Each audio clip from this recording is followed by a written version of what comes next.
नमस्कार बच्चों। स्वागत है आप सबका मेरे इस हियर में। ये एक ऐसी जगह है जहां हम इंग्लिश की इंटरेस्टिंग लेसन्स और पोएम्स को मिलकर पढ़ते हैं और ध्यान से सुनते हैं ताकि हर स्टोरी या चैप्टर हमारे दिमाग में क्लियर और एक्साइटिंग बन जाए।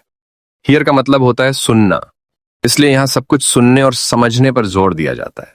आपको सिर्फ कान खोलने हैं, मन लगाना है और इमेजिन करना है जो आप सुन रहे हो वह कहानी आपके आंखों के सामने चल रही है।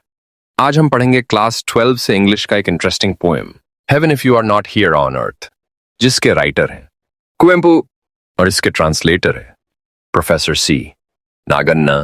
पहले हम लोग इस पोएम को पढ़ेंगे, तो चलो शुरू करते हैं। Let's hear. Heaven if you are not here on earth, where else could you be? If we on ourselves cannot be gods, then there can be no gods. If we on ourselves aren't heavenly nymphs, the nymphs are not elsewhere. While this roaring stream rushes fast, rolling surf ate the edge on of waves.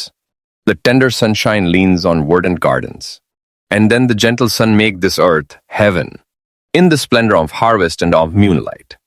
Heaven lies all over, imbibing and spilling the song of nectar. The poet does create heaven on earth. कवि कहते हैं कि अगर स्वर्ग धरती पर नहीं है तो वह कहीं और भी नहीं हो सकता।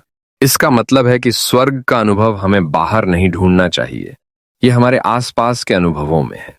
फिर कवि कहते हैं कि अगर हम खुद भगवान बनने की कोशिश नहीं कर सकते तो कहीं और कोई भगवान नहीं हो सकता। इसका मतलब है कि ईश्वर का अनुभव हमारे अपने व्यवहार और सोच में छुपा है। कवि आगे बताते हैं कि अगर हम स्वर्गीय परी जैसी विशेषता नहीं रख सकते तो कहीं और परी भी नहीं हो सकती। यह बताता है कि हमारे भीतर की अच्छाई और सौंदर्य ही असली स्वर्ग है। कवि प्राकृतिक उदाहरण देते हैं। तेज बहती हुई नदी और लहरों के किनारे की सरफ से यह दिखाता है कि प्रकृति में भी स्वर्ग का अनुभव होता है। फिर मृदु सूर्य की किरणें हरे भरे बागों पर पड़ती हैं। इसका अर्थ है कि रोजमर्रा की सुंदरता जैसे धूप और हरियाली हमें स्वर्ग का एहसास कराती है। कवि आगे कहते हैं कि यह सूरज और प्रकृति की मधुरता ही इस धरती को स्वर्ग बनाती है। फसल के समय की सुंदरता में भी स्वर्ग मौजूद है। यह बताता है कि प्रकृति के छोटे छोटे क्षणों में भी हमें खुशी और शांति मिलती है।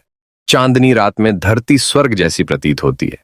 यह रात और चांद की खूबसूरती हमें शांति और आनंद देती है।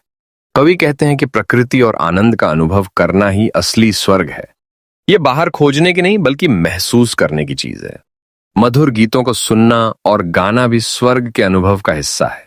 यह कला और संगीत के माध्यम से खुशी और आनंद को महसूस करने की बात है। कवि बताते हैं कि जब हम अपनी आत्मा और रचनात्मकता में डूबते हैं तो हम धरती पर स्वर्ग का निर्माण करते हैं।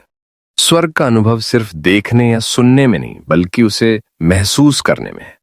प्रकृति के हर पहलू में, जैसे फूलों की सुंदरता में भी स्वर्ग का एहसास होता है। हर मौसम, हर समय में स्वर्ग के रंग मौजूद हैं। यह दिखाता है कि हमें हर छोटे छोटे पल में खुशियां खोजनी चाहिए। अंत में कवि कहते हैं कि कविता, संगीत और रचनात्मकता के माध्यम से हम धरती पर स्वर्ग को ला सकते हैं। उम्मीद करता हूं आपको एक्सप्लेनेशन अच्छा लगा। अगर आपको मजा आया और कुछ नया सीखने को मिला तो वीडियो को लाइक करना, अपने दोस्तों के साथ शेयर करना और चैनल को सब्सक्राइब करना ना भूलें। और हाँ, उस बेल आइकॉन को भी जरूर दबाना ताकि अगला इंग्लिश लेसन सबसे पहले आप तक पहुंचे।